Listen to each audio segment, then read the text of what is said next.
জাতীয় সংসদ নির্বাচন কে সামনে রেখে সানিয়াজান ইউনিয়ন বিএনপি এবং অঙ্গ সংগঠন কর্তৃক আয়োজিত আজকের এই নির্বাচনী জনসভায় সভাপতিত্ব করছেন শ্রদ্ধাভাজন ব্যক্তিত্ব সানিয়াজানের কৃতি সন্তান জনাব আব্দুল জলিল, বিএনপির আহ্বায়ক সানিয়াজান ইউনিয়ন শাখা। আমাদের মাঝে বিশেষ অতিথি হিসেবে উপস্থিত আছেন, যার বক্তব্য আপনারা শুনলেন, আমাদের হাতীবান্ধা উপজেলা বিএনপির সংগ্রামী আহ্বায়ক জনাব মোশাররফ হোসেন। আমাদের মাঝে বিশেষ অতিথি হিসেবে উপস্থিত আছেন হাতীবান্ধা উপজেলা বিএনপির সংগ্রামী যুগ্ম আহ্বায়ক জনাব রফিকুল ইসলাম। উপস্থিত আছেন যুগ্ম আহ্বায়ক জনাব আব্দুল হাই। আমাদের মাঝে আরো উপস্থিত আছেন বিশেষ অতিথি হিসাবে সাবেক এমপি জনাল মরহুম জনাল সরকারের জ্যেষ্ঠ পুত্র বিএনপি নেতা শাহাদুজ্জামান কোয়েল।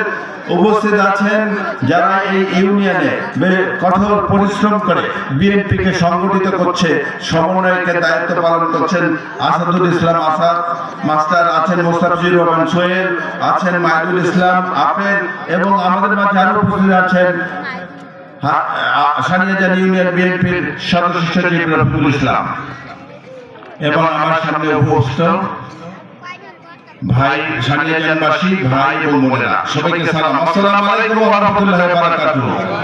হিন্দু ভাইদের প্রতি আমার আদাব রইল। আপনারা দীর্ঘক্ষণ থেকে বসে আছেন, আজকে একটা পবিত্র দিন। আমি জানি মা বোনেরা রোজা আছেন এবং আপনারা বাসায় যে ইফতারি করবেন এবং ইবাদত বন্দেগী করবেন। আমি আমার বক্তব্য দীর্ঘায়িত করব না। আগামী 12 তারিখে যে নির্বাচন অনুষ্ঠিত হতে যাচ্ছে, বিভিন্ন কারণে এই 12 ফেব্রুয়ারি নির্বাচনটা অত্যন্ত গুরুত্ব বহন করে।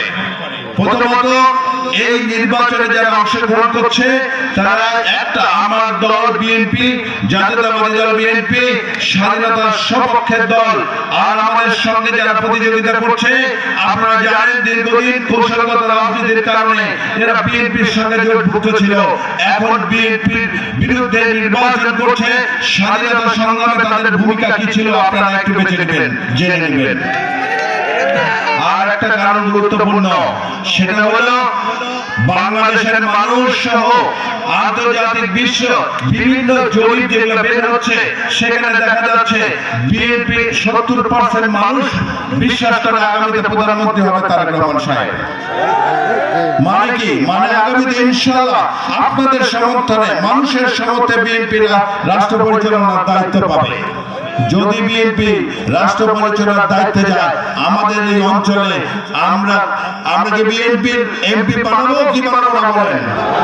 কারা মনে করেন বানানো উচিত? হাত তুলে দেখান দেখি আমাকে। আগামীর মার্কা কি হবে তাহলে?